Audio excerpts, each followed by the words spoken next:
Elon Musk की मुलाकात हुई है मोदी साहब से। उन्होंने कहा हाँ वो मिलना चाहता था उससे बिकॉज वो बिजनेस करना चाहता है इंडिया में।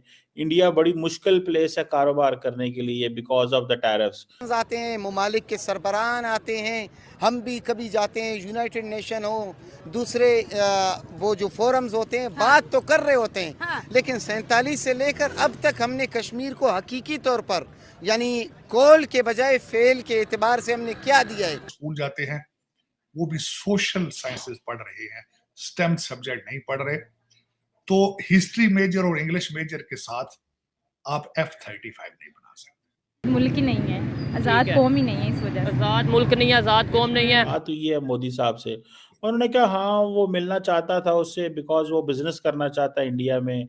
इंडिया बड़ी मुश्किल प्लेस है कारोबार करने के लिए बिकॉज ऑफ द टैरिफ्स। उनके बड़े हाईएस्ट टैरिफ्स हैं। It's a hard place to do business, ये ट्रम्प साहब ने अभी अभी सुबह कहा है। और वो कंपनी रन कर रहा है तो इसलिए वो मिल रहा है। ये आपको नहीं लगता कि ये बेसिकली वो कह रहे हैं कि he is not meeting from A governments point of view और एज ए रिप्रेजेंटेटिव, वो अपनी वो कंपनी एंड इंडिविजुअल की बात कर रहे हैं।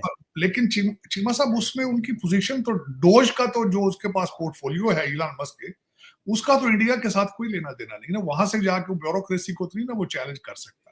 तो अल्टीमेटली इलॉन मस्क का इरादा था टेस्ला की फैक्ट्री लगाने का इंडिया में, तो उसी बारे में मिलना होगा उसने, ये तो अंडरस्टूड सी बात है। लेकिन देखें थोड़ी देर में चीजें सामने आना शुरू हो जाएंगी कि क्या इस वक्त इस पिटारी से क्या निकलता है। लेकिन ट्रेड और डिफेंस पे दो चीजें जो है नैरो डाउन हो चुकी हैं, और डिफेंस के लिहाज से मैंने आपको बताया कि चीजें खरीदने के लिए तो बहुत कुछ है, लेकिन डिलीवर करने के लिए अगर देखा जाए तो historically America is way behind deliver करने में। तो देखें क्या क्या बेचते हैं, क्या लेते हैं। लेने में इस वक्त जो यहाँ पे इंपोर्ट चीजें हो रही हैं चीमा साहब, तार साहब सवाल है क्या सिग्निफिकेंस है कि ट्रंप जो है वो मोदी को रिसीव करने बाहर नहीं आए। मैं वीडियो देख रहा हूँ जिसमें एक खातून जो है वो उनको रिसीव करने बाहर आई है, और इसकी क्या सिग्निफिकेंस है, लॉजिक क्या है? लॉजिक यही है कि it will be difficult, it will be, ये डोनाल्ड ट्रंप साहब की स्ट्रेटजी है to have a upper hand on it. Jordanian president और उनके बेटे को लेने वो बाहर आए थे, अभी ये 2 दिन पहले की बात है, तो इनको नहीं लेने आए। बिल्कुल, मैं इसीलिए तो मैंने आपसे अर्ज किया है कि ये ऑप्टिक्स अच्छे नहीं आ रहे हैं in the beginning of the meeting. लेकिन अब 1 घंटा ही रह गया वापस। मोदी साहब को इस तरह the 5th largest economy on the planet और आपके आसपास सारा इंडियन इन्फ्लुएंस है, इस तरह करने से आप you can not achieve anything मेरे ख्याल। लेकिन देखें Donald Trump is a strong negotiator, but Modi साहब भी is a very experienced politician as well. देखें अब यहाँ से हम कहाँ जाते हैं जो चीजें। बल्कि एक और जो मैं चीज मेंशन करना चाह रहा था अजीत दोवल के लिहाज से, चीमा साहब आप बिल्कुल यहाँ पे इग्नोर नहीं कर सकते पन्नू साहब जो कि इस वक्त खालिस्तान के बहुत बड़े रिप्रेजेंटेटिव हैं।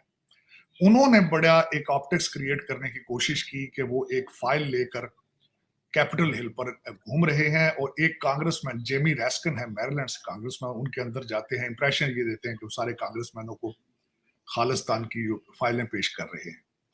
तो और उन्होंने बल्कि ये भी कहा है अपनी किसी ट्वीट में या मैसेज में कि मैं इनको कह रहा हूं कि अजीत डोवाल को अरेस्ट करना चाहिए। उसको ये भी एक बात है। लेकिन अजीत डोवाल साहब का आना मोदी साहब के साथ और तुलसी कैबिनेट के सामने बैठना, मेरे ख्याल में हालात तब्दील हो चुके हैं। जो पिछली दफा जिस जज ने समन भेजे थे उस वक्त जो Biden was in the white house, today Donald Trump is in the white house, तो माहौल तो तब्दील हो चुका है। मुझे उम्मीद है कि यह वीडियो आपको पसंद आया होगा। अगर आपको इस तरह का वीडियो देखना है तो आप हमारे चैनल को सब्सक्राइब कर लीजिए। दोस्तों अगर आपको वीडियो अच्छा लगता है तो आप हमारे चैनल को सब्सक्राइब कर लीजिए और साथ में वीडियो को लाइक भी कर दिया कीजिए, जिससे मुझे मोटिवेशन मिलेगा और मैं आपके लिए नया तरह का वीडियो बना के लाऊंगा।